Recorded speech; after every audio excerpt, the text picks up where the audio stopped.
A 1 and a 2 and a 3 and a 4. Oh, you got to take sick and die one of these days. Oh, you got to take sick and die one of these days. All the medicine you can buy and all the doctors you can hire. You got to take sick and die one of these days.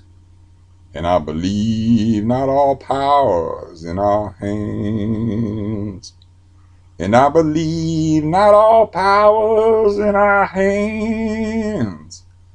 Over land, everywhere, anywhere you just find yourself there. You got to take sick and die one of these days.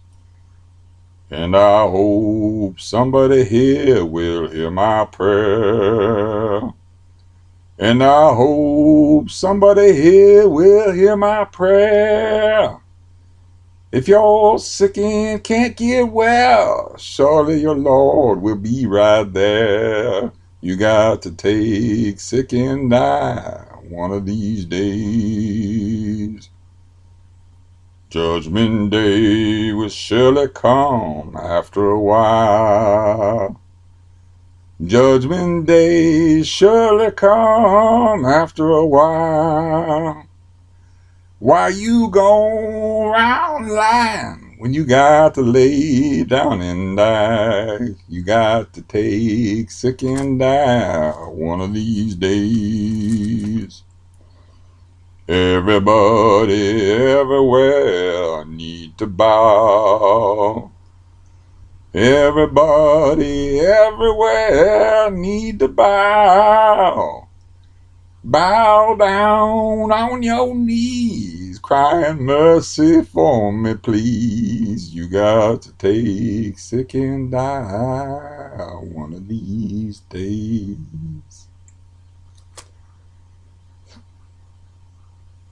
I thought I'd give it a try. Uh, yeah, I tried to make like a non-secular or like a secular version of it, but you know, I was just laughing because it's like the hits keep coming, and I ain't talking about what I just sung because I know I didn't sing it well. But last night I called at 4:30 to get to the dentist because I'm like I'm getting to the dentist, man. Hell or high water, you know. This is some scary shit I got going on in here. So I don't call until half an hour before they close, and they're like, "Well, our computers are down," you know. And I'm like, "Yeah, sure they are. You want to go home?" And you know, she's like, "Call back tomorrow at 8 o'clock."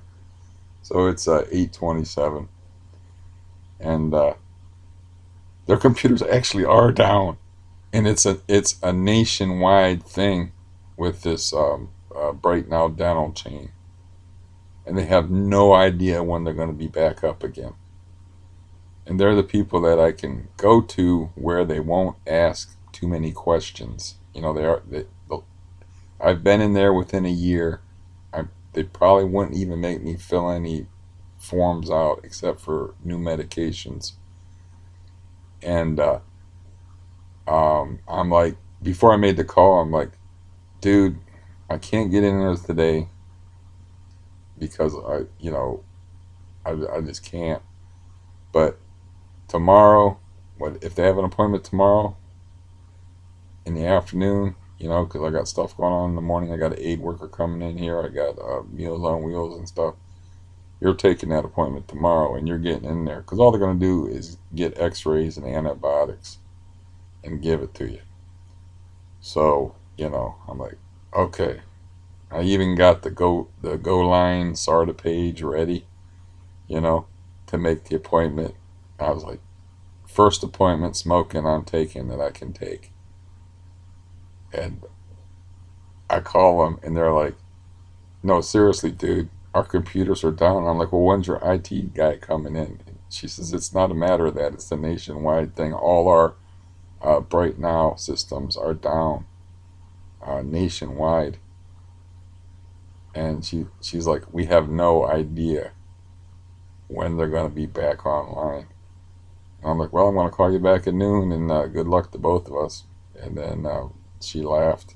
So I said, man, it's got to be hard trying to do work like that. I mean, everything's computer dependent. And she goes, yeah, it's been a nightmare.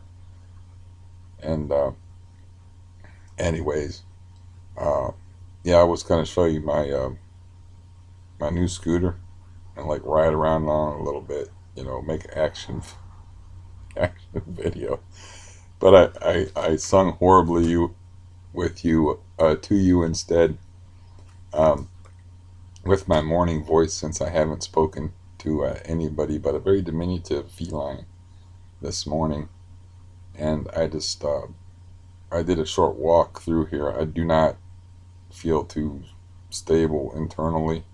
Um, I deliberately made sure I got sleep last night to try to get my schedule right. So I woke up at like 3:27. I'm gonna make a concerted effort not to go to sleep until 5 or 6 in the evening, no matter how sleepy I get. If I'm laying in this bed and I'm starting to get sleepy, I don't know about drinking coffee because that messes with my heart, you know. But I'm gonna be getting out of this bed, or I'm gonna be doing something. Okay, this is done. I finished this. I was listening to this last night, and I did a pretty good job on it. I mean, some of it is, like I said, it's college type stuff. It's not made for somebody with my education level. So, it's some pretty heady stuff in there. Like, I marked a passage in here that has me described. I might have read it before. But it's also scary as fuck. It's worse than reading a Stephen King horror novel to me, because the guy is a psychoanalyst. And it's like, okay, that's me. That's me. Yeah, that's me too. It's like, I read horror novels, and it's like, I'm never like, oh yeah, I'm the guy that's getting the axe, buried in his chest or whatever. It's like, no. But in this book, it's like, oh my God, I've been doing that shit all my life. Oh my God, I can't believe that. Are you serious? You know? Okay, here's the part that I marked. I might have read this to you before. But it says, by dynamic adaptation, we refer to the kind of adaptation that occurs, for example, when a boy submits to the commands of his strict and threatening father, being too much afraid of him to do otherwise, and becomes a good boy. While he adapts himself to the necessities of the situation, something happens in him.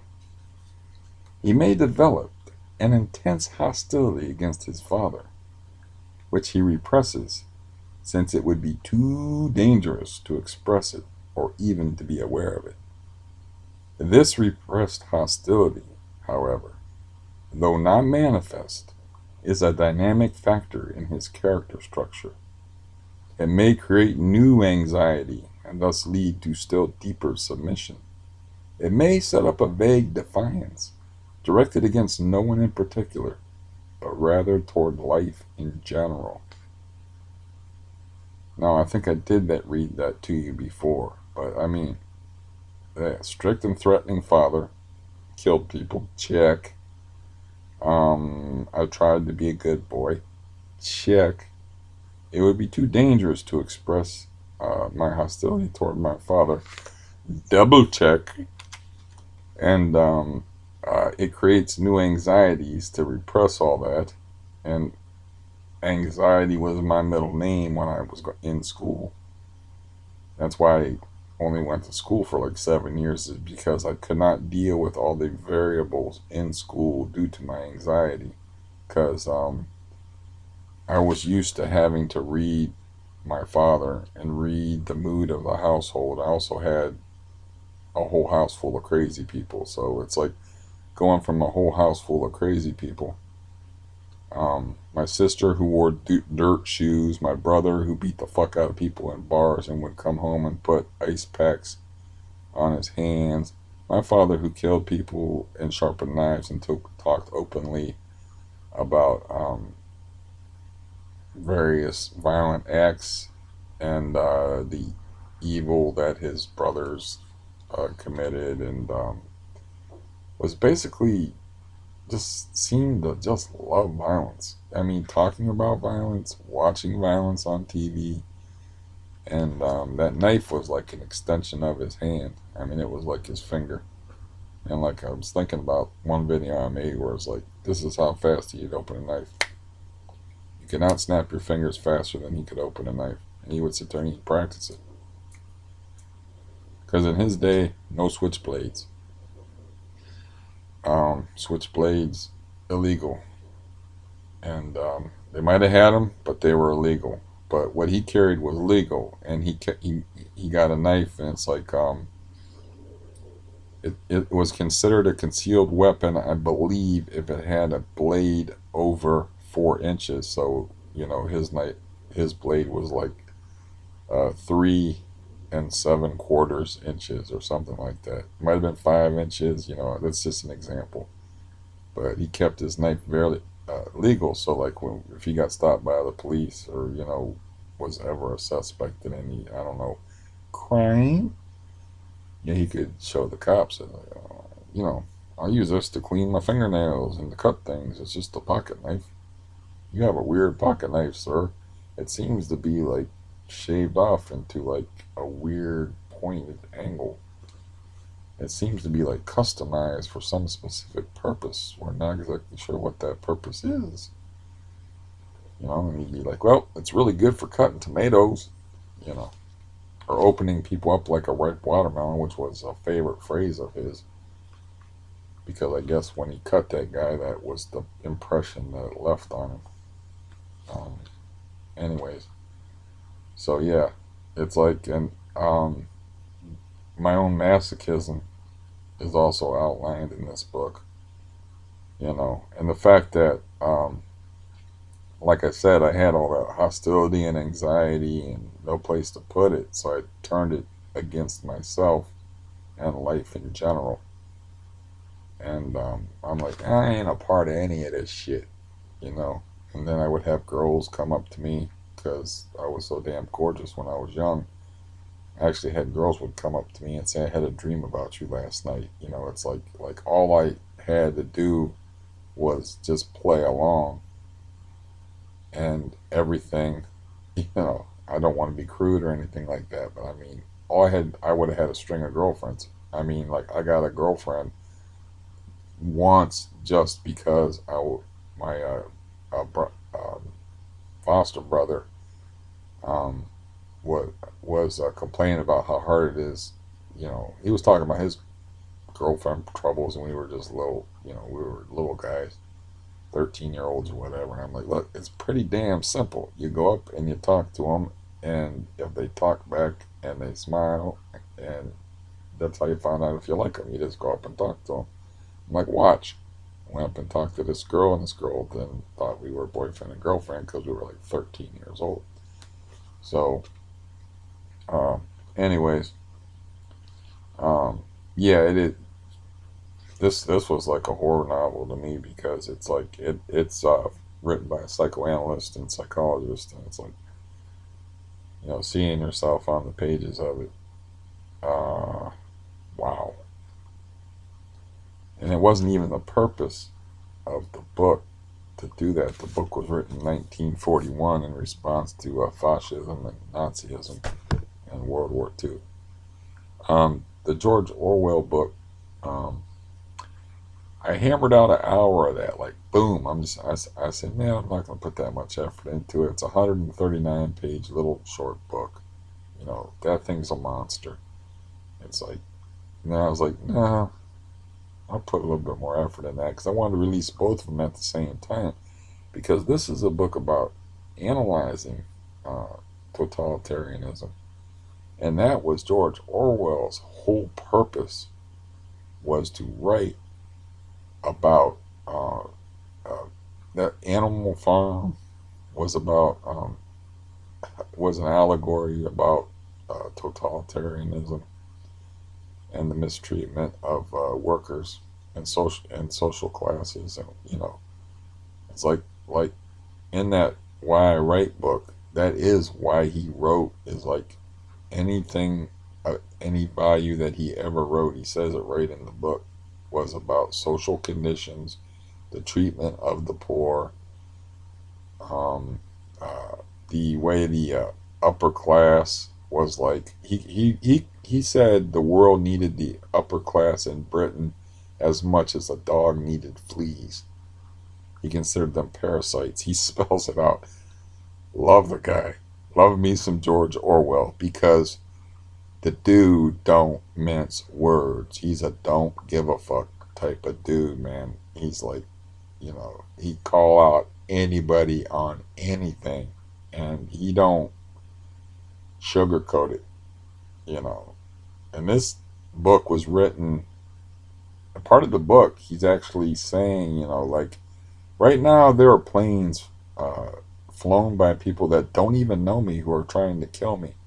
So he's actually writing the book, um, maybe during the Blitzkrieg, writing part of the book during the Blitzkrieg. It's not published until after the war, but there's a part in that book where he's like, right now this, uh, I'm writing with people flying over my head in planes trying to kill me who don't even know me, you know. So it's also, written, that was published in 1941. His book was published, I think, in 1946. He just kind of held on to it. But that passage was written, um, who knows when. Um, but it was obviously before the end of the war, where Britain was still under attack and whatnot. And like in that documentary with that great actor, he was laughing and at the pacifists, and he's told them, listen, um, despots can stand moral outrage until the cows come home. What they fear is physical force, period. Something along those lines.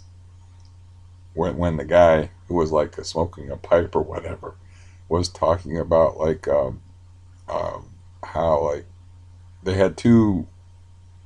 I don't know if you watched the video I posted or not, but I mean I actually posted a link to it. There was two guys. They needed two on one because it was George motherfucking Orwell. So they had two pacifists and not appeasement guys that wanted to appease Hitler, and then they had him against George Orwell. And George Orwell eats both their lunches, and he does it quickly and voraciously. But he's like laughing at them, and it's like, they don't have any actual video there's no real video that exists of George Orwell, but they have the transcripts to the radio show. So it's his words. But the guy is talking, the appeasement guy was like, talking about like words, blah, blah, blah, blah, blah.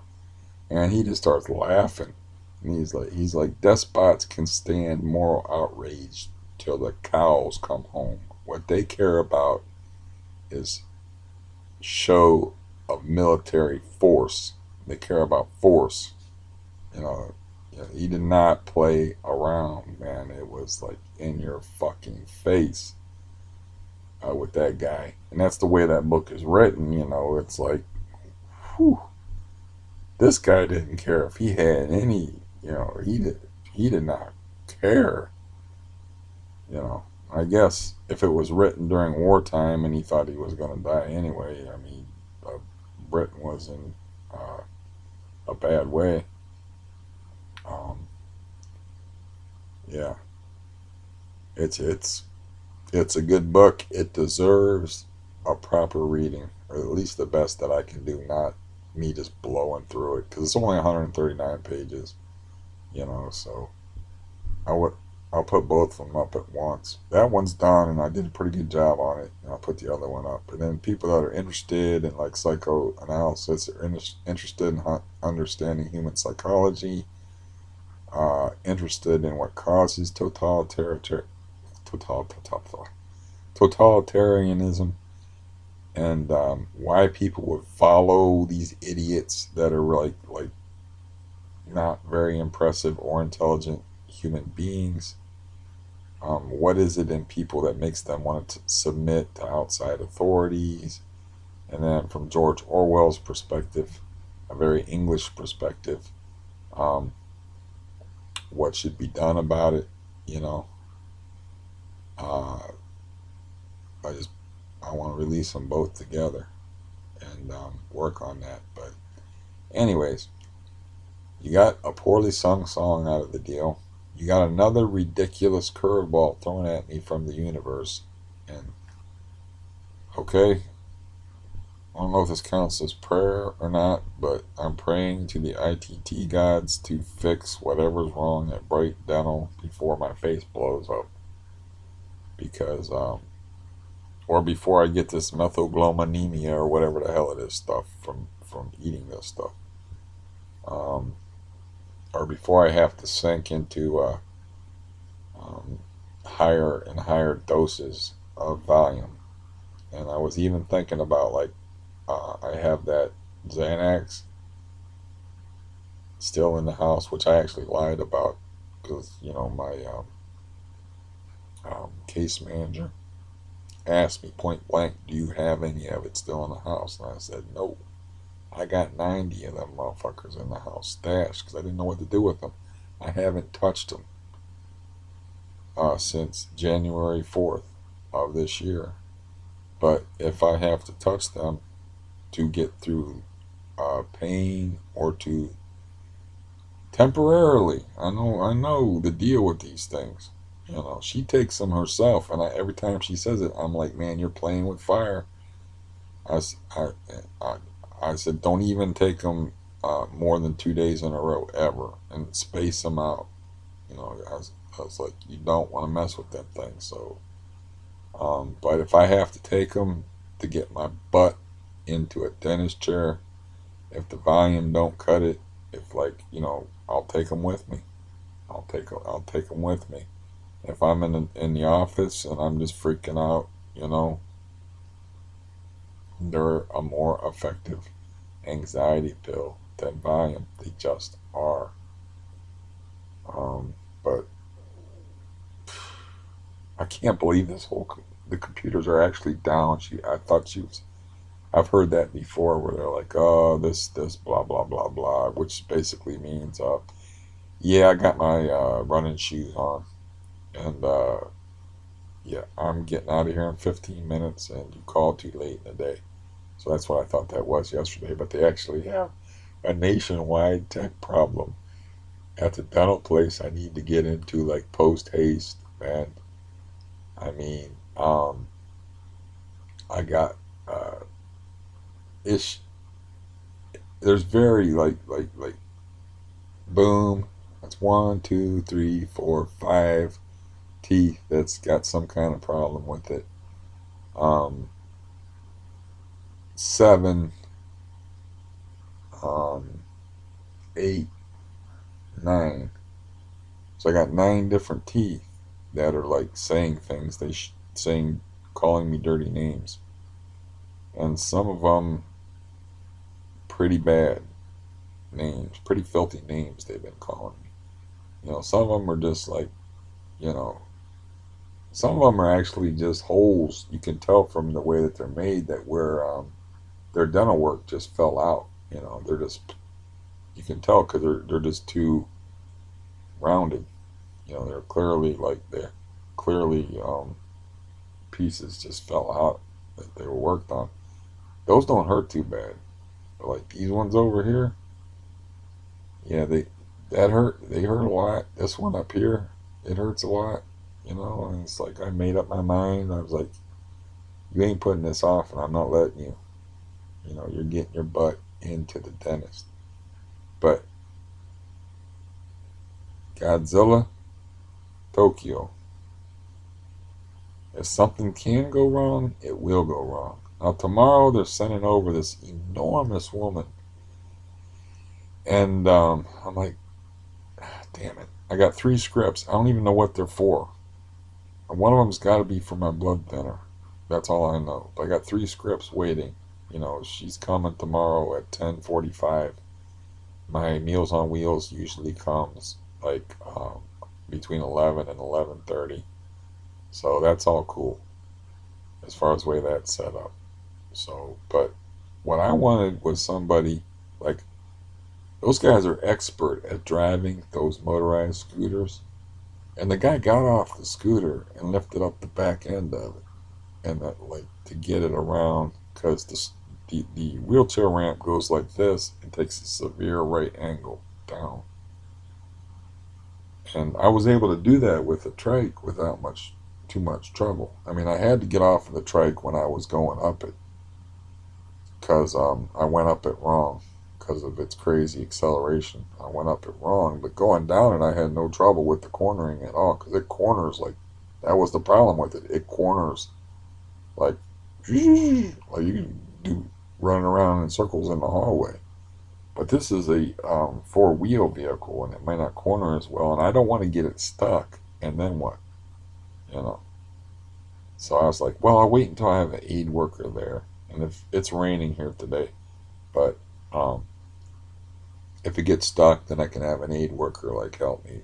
I'll just have her watch me. I got a nice distance built up with everybody in the building. You know, I don't want to have anybody else help me. I want to have a professional person, nobody with a personal relationship of any kind. People in this building, you know who you are. So, but this woman is enormous, like 300 pounds, and she has trouble breathing. I don't know if it's from her weight or what it's from. So, um, don't know if that she'll be much help, but I would like to get that thing out and about.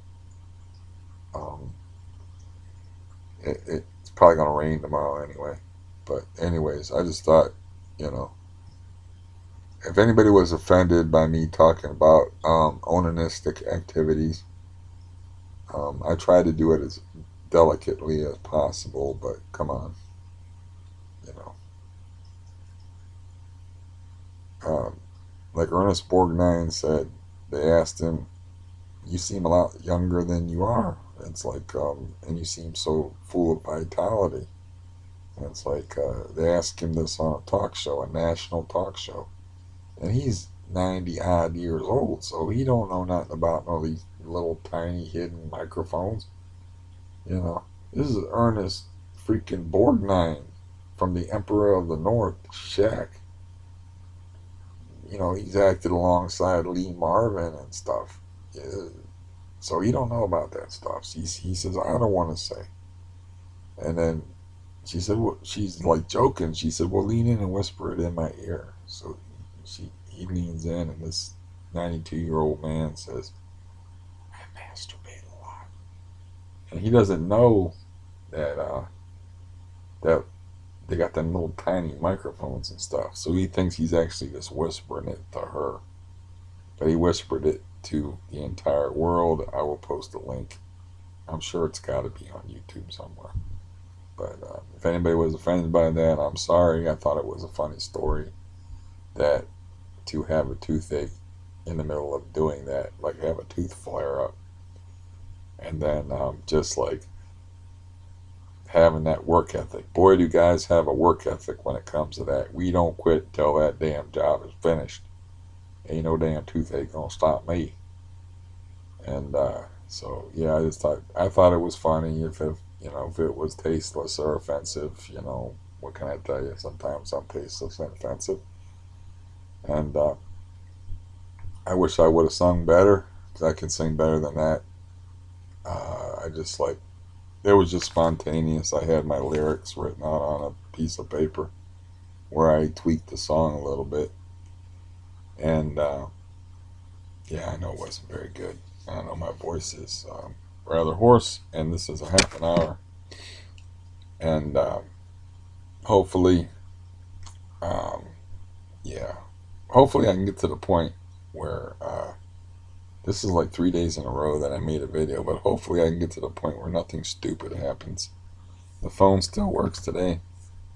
Cool. I felt like a dummy not thinking about that. What happens with the Obama phones is you say that 5 minutes thing. People, because I was talking to my brother yesterday, and he was like, "Well, you can just keep buying 5 minutes." And I'm like, "No, you can't. It gets grayed out. You don't get that option anymore. Like, I bought $15 unlimited minutes. It got grayed out. The next step up was $20. I used it. It got grayed up. I think the next step up might have even been as much as $35. But damn hell, if I'm gonna pay 3 times for unlimited minutes, because I don't think you understand um, a phone exactly what unlimited means. If you keep having to pay for something unlimited, and I called him, my friend in Florida, and he's always in one stage of inebriation or another. Still love him, you know, good dude, but he couldn't understand it. And I'm like, this is one of the things you can't understand, dude. And he said, but it's unlimited minutes. You can't pay for unlimited minutes twice. It's unlimited. And I'm like, yeah, in a sane universe, that is how life works. Yeah, that's just, you know. And he's like, we gotta try to get your money back or whatever. I said, man, my life is, if it ain't $50, I don't care. I don't try to get the money back. I'm the type of guy to throw a 20 out the window through a war rate. Just tell them don't knock on my door. It's like that is what money is for. And maybe that's because I don't work for a living, so I don't value money in the same way as working people. That probably has something to do with that. But I don't mess with stuff like if I get a bad card shuffler on eBay, I just throw it away. I'm not returning it. I'm not bothering to return it. I'm not complaining. I'm not doing anything. It's just like I got a lot of things to worry about besides that. And plus, I don't work for that money. Okay? I mean, that probably has something to do with it too. And that might make you resentful of me to have that attitude if you do work for money. But I will trade you your job for CRPS and AFib. Deal? No? Okay. I didn't think so. Because, I laugh, I have a good time, and I have fun. But I have other things not so fun. And, if I can be in a good mood in here, and if I can find humor in God between Godzilla's toenails as I'm getting crushed by the universe, I will do it. I am Stub on Moby Dick, man. In the original Moby Dick with the Gregory Peck, he would, when he talked about dying, he would say "I," and I'll do it laughing. And I have my bad days and I have my depressing moments. And to whoever asked me to make a more uplifting or a happier video, can you ask for a happier video than this? Yeah, got a song. I can't dance, or I'd dance for you too. If I was in better voice, I would sing you another song. Because you have to find the humor in these things. Nobody knows this better than me. I mean, if you have a screw in your head and they fuck it up and it starts slipping, and they're like, we gotta tighten a screw down in your head while you're awake. That's kind of funny too, because it's like, I might be like the only person that happened to in the state of Ohio, where they have it's like a double stamped coin. They have like a double stamped scar because they didn't do it right the first time, and it started to slip, and they were getting worried because you're getting traction pulled on that screw. You have to find that shit funny. You have to find the humor in needing to go to a dentist really badly, having one option, and having that one option say that their computer networks are down nationally, not locally, nationally, which would be indicative of a more serious problem. Like maybe, I don't know, they have a very disgruntled techie person. Like I wanted to firebomb because, I'm more like a IRA old school type of deal. So I had such a bad relationship with a media dent. I wanted to fucking throw a Molotov cocktail through their window when they were closed. I mean, because, they were responsible for me. Like, I told Betty B I lost 6 teeth since I've had Gerald for a landlord. Because there's a connection between heart disease and your teeth. Now, whether your teeth uh, affect your heart or your heart affects your teeth, I mean, that part I don't know about, but I know there's a proven connection between that. And I started having more heart troubles once I walked through that door with the pentagram on it. Um, I had one missing tooth. My teeth weren't that bad. As a matter of fact, I've had relatives that would compliment me on my teeth, and people would say to admonish other people, like, "Why don't you take better care of your teeth like Steve does?" But then when I moved in here and I got the incubus as a landlord, and I was dealing with my parents' death, and I was dealing with depression, and I was dealing with family betrayals and rejections and all this crap. I just stopped caring, and like I said, man, I lost 6 teeth since Gerald bought the building. I'm gonna lose some more, but all that seems trivial to me. I would like to have nice teeth. I would like to, smile and not be self-conscious, and you know, have movie star teeth and all that stuff.